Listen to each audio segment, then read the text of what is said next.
माझे वडील ज्यावेळी दिल्लीला नॅशनल म्युझियमला एका एक्झिबिशनसाठी गेलेले वर्कशॉपसाठी, त्यावेळी तिथल्या डायरेक्टरने सांगितलं की तुमची जी चित्र आहेत त्याच्यावरती आपण कार्बन डेटिंग करून बघू. आणि कार्बन डेटिंग केल्यानंतर त्यावेळी आम्हाला कळलं, म्हणजे तोपर्यंत आम्हाला सुद्धा माहिती नव्हतं, म्हणजे माझ्या वडिलांना, की ही चित्र किती जुनी आहेत. आणि त्यावेळी आम्हाला कळलं की कमीत कमी त्यांनी सांगितलं की ही चित्र 300 ते 350 वर्षापूर्वीची जुनी चित्र आहेत.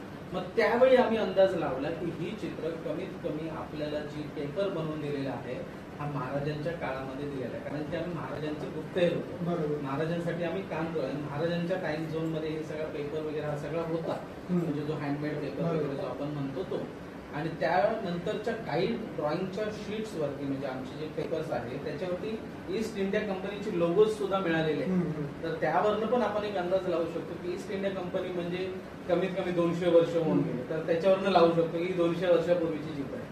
सो आता माझे आजोबा, म्हणजे माझे वडील आता 70 वर्षाचे, माझे आजोबांनी जर बनवलेली असेल तरी 70-50 वर्षाचे जरी असले तरी 100-150 वर्ष तर कशीच झाली.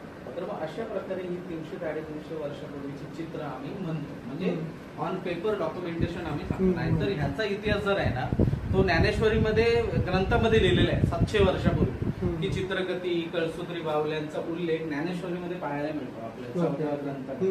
मग त्याच्यावरनं आपण अंदाज लावू शकतो की 700 वर्षापूर्वीची कला आहे. पण आम्ही ऑन पेपर असं सांगत नाही की बाबा 700 वर्षापूर्वीच आहे, कारण की पेपर 700 वर्षापूर्वीची चित्र आमच्याकडे असते की आम्ही तरी आजकाल लोकांना ते फेक वाटणार, म्हणून आम्ही म्हणतो की छत्रपती शिवाजी महाराजांच्या काळामध्ये बनवलेली ही सगळी चित्र